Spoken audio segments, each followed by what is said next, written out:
Banyak orang mengira bahwa dengan dukungan Jokowi secara terang-terangan ke Prabowo, maka otomatis Prabowo akan menang.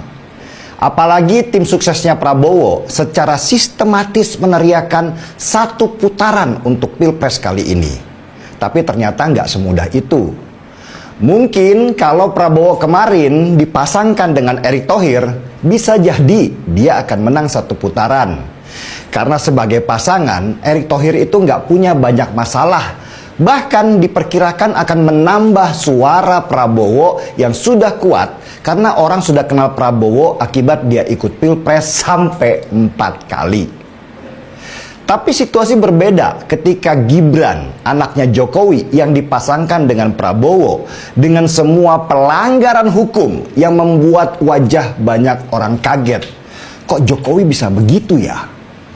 Keterlibatan Paman Usman sebagai ketua Hakim Mahkamah Konstitusi yang berperan meloloskan Gibran membuat banyak mata orang terbuka bahwa sudah terjadi yang namanya abuse of power atau penyalahgunaan kekuasaan. Dan akibat dari itu kampus-kampus mulai bergerak meneriakan politik dinasti, kecurangan, dan banyak lagi makian kepada presiden. Civil society yang belum memilih siapa calon mereka juga meneriakan hal yang sama. Bahkan tagar "Kami Muak" mulai menggaung di mana-mana dan puisi Gusmus "Republik Rasa Kerajaan" jadi kata-kata yang menampar logika banyak orang. Gibran bukannya jadi penambah suara Prabowo, malah jadi pemberat yang menarik suara Prabowo ke bawah. Padahal salah satu keinginan Prabowo dengan memaksa dirinya untuk bersedia dipasangkan dengan Gibran adalah peluang presiden untuk ikut membantu dia memenangkan pertandingan.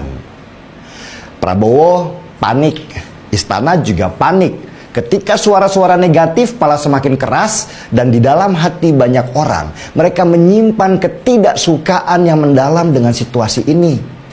Karena itulah beberapa lembaga survei digerakkan untuk membangun persepsi di masyarakat bahwa Prabowo akan menang satu putaran dengan angka hasil survei yang jauh lebih tinggi dari pasangan lainnya, yaitu Ganjar dan Anies. Bahkan Litbang Kompas, lembaga survei yang dianggap independen, melaporkan hasil bahwa Prabowo naik tinggi sekali, sedangkan Ganjar dan Anies anjlok jauh. Ini yang mengherankan. Ada apa sih kok bisa begitu? Banyak suara-suara yang bicara bahwa Litbang Kompas pun ditekan oleh penguasa supaya membuat sebuah survei yang memenangkan Prabowo dan menjatuhkan Ganjar dan Anies. Saya sih awalnya nggak percaya. Masa Litbang Kompas bisa begitu? Sampai saya menemukan sebuah keanehan dari survei Litbang Kompas di mana mereka seperti menebar remah-remah petunjuk supaya masyarakat wajib curiga dengan hasil surveinya Litbang Kompas sendiri. Apa petunjuk itu? Ya, petunjuk itu ada di angka hasil survei undecided voters atau para pemilih yang belum menentukan pilihan yang sangat besar sekali, sekitar 28%. Ini bisa dibilang survei dengan angka yang belum menentukan pilihan yang paling tinggi dari semua survei. Jadi pertanyaannya, angka 28% yang belum memilih itu, benarkah mereka itu belum memilih? Atau mereka itu adalah orang-orang yang menyembunyikan pilihan mereka? Banyak orang tahu bahwa lembaga survei sekarang dikuasai oleh Prabowo dengan didukung oleh penguasa. Begitu juga perangkat negara, perangkat desa yang digerakkan untuk memenangkan calon tertentu.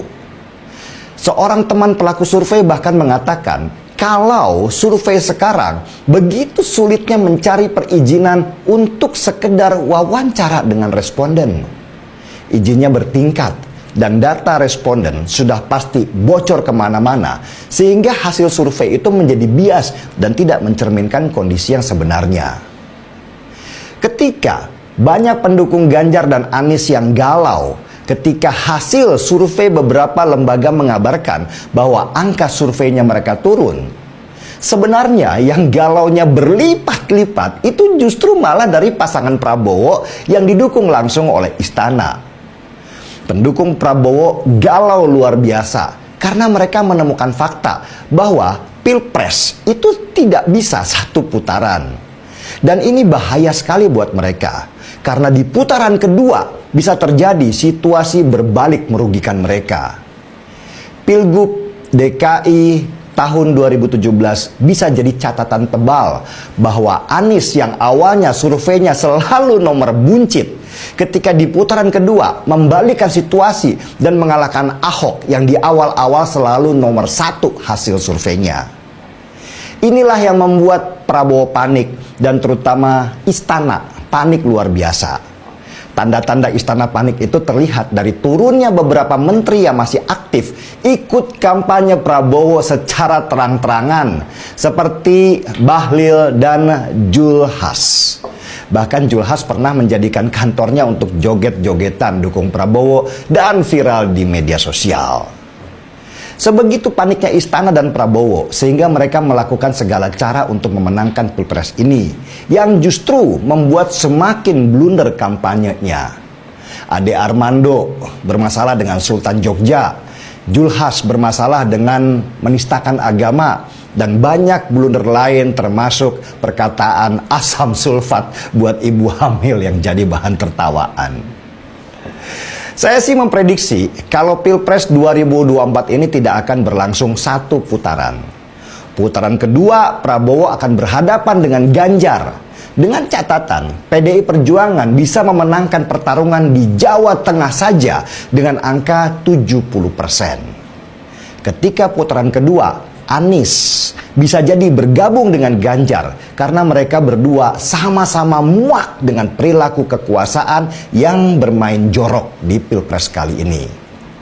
Jadi apakah Prabowo akan hat-trick kalah untuk keempat kalinya?